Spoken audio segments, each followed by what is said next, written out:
यारे सिटूं आहिनि त कमाल जूं पर आहिनि अलाए कंहिंजूं। चवे तो कीअं आहीं ठीकु आहियां छा पई करीं कुझु न, छो पई जाॻीं निंड नथी अचे, छो नथी अचे बसि आदत थी वई आहे। इहा कहिड़ी आदत आहे, ख़ुदा बचाए तोखे हिन आदत खां। कंहिं विधी इहा आदत का ख़बर न आहे, ख़ुशि आहीं न, ख़फ़ा आहीं न, कंहिंजो इंतज़ार आहे न, कोई अचिणो आहे न, पोइ हीउ छा आहे न आहे ख़बर। कंहिंजी यादि पई अचे हाओ केरु आहे केर बि न, ही कहिड़ियूं अजीब ॻाल्हियूं अथई न आहे ख़बर। हिकु ॿ सुठियूं ॻाल्हियूं बि कर कुझु बि सुठो न आहे। कंहिंसां मोहबत आहे न, अखियूं छो ॻाढ़ियूं अथई सुती न आहियां। पोइ सुम्ह निंड कर, निंड आई त कंदसि, सुम्ह मोबाइल रख, ज़मीन जॻह नथी ॾे। हीउ छा थी रहियो आहे, दिलि तंग थी पई आहे, कंहिंजे करे ख़बर न आहे।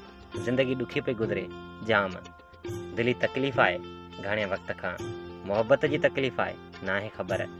ईद लाइ कपिड़ा वरिता न, छो पोइ ईद जा अञा पिया आहिनि, उहे त पुराणा थी विया हूंदा अञा पाता ई न आहिनि।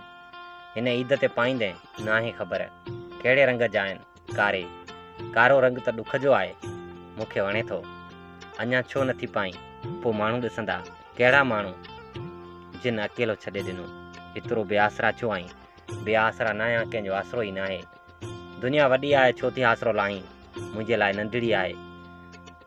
छा खपई थो निंड कहिड़ी, हिकु दफ़ो अखियूं बंदि कयां त वरी न खुलनि, कंहिंजी आवाज़ न ॿुधी सघां न कंहिंखे आवाज़ ॾेई सघां, जाॻण जा इम्कान न हुजनि, हिकु कारो ऊंदाहो कमिरो हुजे ऐं आऊं हुजां।